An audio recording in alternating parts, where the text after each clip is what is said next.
O Grupo ECO é uma fundação que busca apoiar crianças e jovens do Morro Santa Marta em seu desenvolvimento educacional e cultural. Em entrevista ao Jogo Aberto, Itamar Silva conta como foi fundar o projeto e fala sobre as dificuldades enfrentadas em meio a uma pandemia. Confira a seguir. Itamar, você ajudou a fundar o Grupo ECO há mais de 40 anos atrás.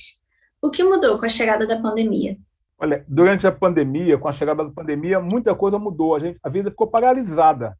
A gente pensou que não ia poder fazer nada, mas a necessidade, a responsabilidade de cuidar da gente e de outras pessoas aqui na favela fez a gente se mexer. E por isso a gente teve que se reinventar e buscar alternativas para poder continuar existindo como instituição e como morador do Santa Marta comprometido com esse lugar e com as vidas aqui presentes. E todas as medidas de segurança tomadas vieram da própria comunidade, né? Eu acho que, assim, que esse foi um momento muito importante para a gente ver a proatividade das iniciativas de favela. Em várias favelas do Rio, e aqui no Santa Marta não foi diferente, a gente teve que tomar a iniciativa para poder cuidar das pessoas. Cuidar significou buscar apoio para cestas básicas, estimular o uso de álcool gel, de máscaras e tentar mobilizar os nossos amigos fora da favela para poder levantar recursos para apoiar aqueles que estavam passando fome naquele momento. Então, assim, foi um momento muito especial, principalmente para a gente perceber a força desse local, a força das pessoas e essa capilaridade, essa rede que se formou num momento tão urgente como foi esse que a gente está passando.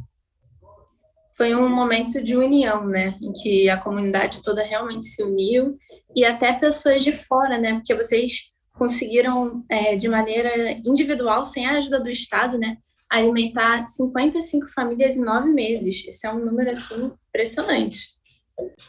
É um momento de união, mas eu digo sempre assim que floresceu onde tinha semente, né? Onde tinha trabalho anterior.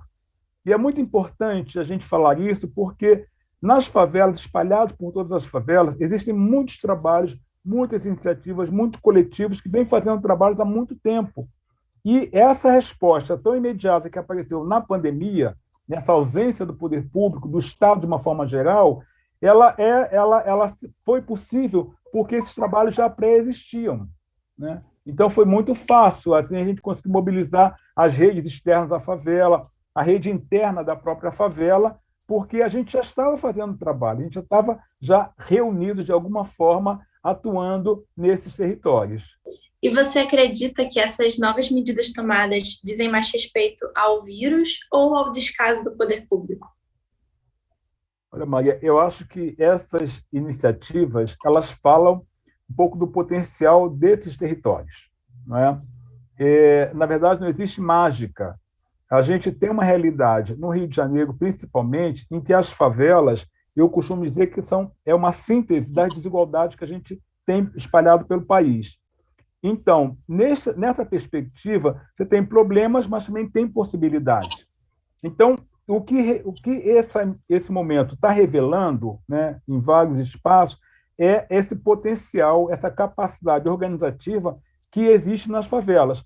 Mas também revela velhos problemas, que é esse afastamento do Estado, essa dificuldade de você dialogar efetivamente com o poder público na perspectiva de resolver problemas que são muito velhos, né? Você pensar, por exemplo, que não tem condição de falar em isolamento social dentro de uma favela, porque as casas são pequenas, os espaços são pequenos, os caminhos são apertados. Isso é um problema muito velho. Esse problema está na origem das favelas, né? Essa densificação, essa condição de moradia, ela é muito antiga e é uma urgência para se olhar para isso de uma forma mais aguda. Então, a pandemia está permitindo a gente, ao menos, compartilhar com muito mais gente esses limites, esses problemas, mas também as potencialidades que existem nesses territórios. Até porque o que a pandemia também perpetuou aí foi mais ainda o descaso do governo, porque as medidas sanitárias que foram implementadas, elas não levam em consideração a realidade das comunidades, né? Exatamente. Mas você chamou a atenção para uma coisa, isso falou isolamento dos direitos. Eu acho que isso é muito importante porque a gente percebeu que mesmo durante a pandemia, né, quando o STF definiu de que as operações policiais em favela só poderiam ser feitas em situações extremas e com justificativas, houve um descaso absoluto da polícia do Rio de Janeiro. A gente teve a maior chacina no Rio de Janeiro, uma chacina recente, né, que foi do Jacarezinho, exatamente nesse período, contra uma decisão do STF e produzindo um nível de morte, né, de violência nesse território absurdo. Então, a gente percebe que, mesmo neste período, aquilo que já historicamente acontece nas favelas, que é o desrespeito, a atuação violenta, né, sem obedecer qualquer protocolo, ela se repetiu no período da pandemia. Então, esse é um desafio muito grande, que a gente percebe que esse Estado, na mesma medida em que ele não conseguiu atuar de forma propositiva, né, para cuidar e proteger essa população, mas ele continuou deixando que o braço do Estado, né, que vem pela polícia violenta, ele continua matando, ele continua atuando. Então, essa ponta do iceberg, ela está revelando isso. É o que eu falo mais uma vez, das possibilidades, potencialidades, mas também dos problemas históricos, né, que estão enraizados no nosso Estado. Em entrevista, você já até comentou que muitas pessoas usam dessa concepção falando em cestas básicas, né? Usam da concepção do básico para poder não oferecer nem o mínimo. E isso se escancarou mais ainda nessa pandemia, né? Porque houveram doações ali que as pessoas não tinham muito uma noção da realidade que se vive. Olha, Maria, isso me deixou muitas vezes com muita raiva, entendeu? Porque é como se para o pobre, né, nesse momento, bastava você dar farinha, fubá, arroz e feijão, você estava resolvido. E falavam isso de uma forma muito eloquente, né? Uma cesta básica que você olhava que talvez não dava para 3 dias de sobrevivência. Então, quando aqui no Santa Marta, no Grupo Eco, decidiu fazer cestas básicas, nós decidimos, primeiro, tem que ser uma cesta em condição de cobrir uma família no mínimo por 15 dias. Mínimo por 15 dias. A gente está falando de dignidade, de vida, a gente está falando, quer dizer, de empoderamento dessas pessoas para que ela tenha força e capacidade também de ela mesma reagir e buscar suas alternativas. E favela é resiliência. Tanto é que, no meio dessa confusão toda, o Grupo Eco conseguiu elaborar o projeto Palavras que Ecoam. Para você, qual é o impacto social que esse projeto traz? Eu estou cada vez mais convencido que a favela tem uma capacidade de resistir às adversidades, não só de resistir, mas de transformar, né? Porque você veja bem, nesse processo todo em que a gente sofreu e está sofrendo com a pandemia, nós aqui do Grupo Eco no Santa Marta, a gente conseguiu criar essa iniciativa que a gente chamou de Palavras que Ecoam, né?